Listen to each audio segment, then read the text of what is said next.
Hey YouTube, wanted to give you my thoughts on a quick setup shelter I recently purchased for a trip. This model is made by Clams, the 9882.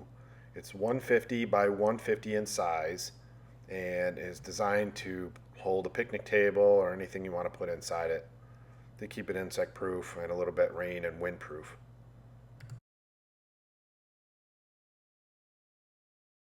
So we did our research and they make several different models of this shelter. They have the Setup Escape, which is a little bit smaller one, doesn't have side panels. You have to buy those separate. So we chose to go with the actual pavilion, and that model comes with roll-up windows and little side flaps that can be just rolled up, and they are sewn to the unit. So I'll start out here with this video. This is showing you my wife and my son setting it up. It sets up extremely fast. It has pull-out panels on all sides. You grab onto a little loop, you give it a little tug, you lay the material out, and as you pull out these panels on the sides, the thing sets up in a snap. You can pretty much, with two people, as you can see here, in about 30 to 45 seconds you can have it set up. And then from there, all you have to do is go on the inside and take a look at a couple of setup holes. We'll show you that now. So on the inside, there's a little fiberglass pole that's all your Velcroed in place. You assemble it, and then you go to the bottom and put it inside the foot of the material. This is absolutely great because you don't have to worry about losing the poles. They're attached to the unit already. So once you get those in, you're all set up. You're ready to go. You stake it down and your shelter's in place. You can pick it up with a couple people, kind of carry it around, move it to where you need to, or pull in your picnic table.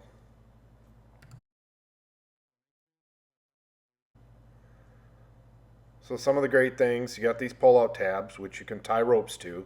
You pop it in, you pull it out. And that's all there is to setting up each of the panels. On the sides, you have these big, large protection units. They can be zipped down, these covers, and you have the smaller ones. They can be rolled up. So you can have a little bit of ventilation, or you can have a lot of ventilation, and you can have more privacy. You can control your privacy and so on.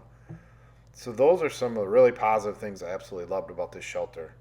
The hub design worked really well.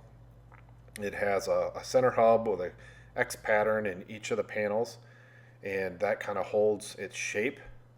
But a couple of the things that we did have problems with. We had a blow-up thunderstorm while we were out camping, and when we came back, the center hub had collapsed.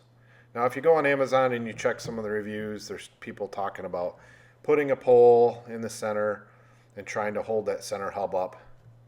Maybe we could have done that, but I prefer not to have any added accessories to get the center to stay up and to have the actual shelter hold its shape. As you can see here, it's double CM mesh. One issue we had in the Midwest, 95 to 90 degree days, is it gets way too hot inside this thing. There's a really light colored ceiling, and that's great at dusk and dawn times. You get a lot of additional lighting inside of the shelter. But the problem we had is that a lot of sun penetration then creates a problem of heat, and it got way too hot in there. We could not actually stand to be in this on an 85 degree day or hotter because it got so hot inside. Now our old shelter was a quick setup, 12-foot reflective, had a reflective material on the inside. I wish Clam would have done this on the inside to reflect some of that heat away. I understand the lighter ceiling means more light, but I would have rather had the reflection for heat because my shelter I buy is two things. I want protection from rain and protection from sun. And if I can't be in it when it's on a baking hot day, then I don't want to be in it at all and use it. The second thing I need is rain protection. And that was one of the things we had issues with too. We had a glorious thunderstorm come along and it rained. Rained in buckets for about 2 hours. We thought this is perfect. We can test out the shelter. So while we're in the shelter, did it not only rain on the outside, but it rained on the inside. I don't know why, but anywhere where the poles were touching the white fabric up top, we had rain coming in. it just would soak through extremely quick. There really is no rain protection on the top. It's just a single piece of fabric. I wish Clam would update this and put a rain fly over the top like a typical tent would have. We kind of wonder if it's something to do with the quality too. If you see here, we could see holes in the stitching, and we had water coming in these spots where you could see the little pinholes everywhere. We had water soaking through the shelter. Not a huge deal when you're sitting at a picnic table to have a little bit of water leakage. That's not huge, but when you have it dripping down when you're trying to play some cards or sit around the picnic table to have a meal, that's not acceptable. There's just nothing you can do about it. Then we had to abandon the shelter in the rainstorm, and we had to retreat to our camper and wait out the rain, which was kind of a bummer because we really wanted to be able to use this shelter in rain or in high heat, and those are the two things that didn't really hold up for us on this trip. So we're sitting in the shelter one night, and we noticed flying bugs everywhere. We thought someone had left the zipper open.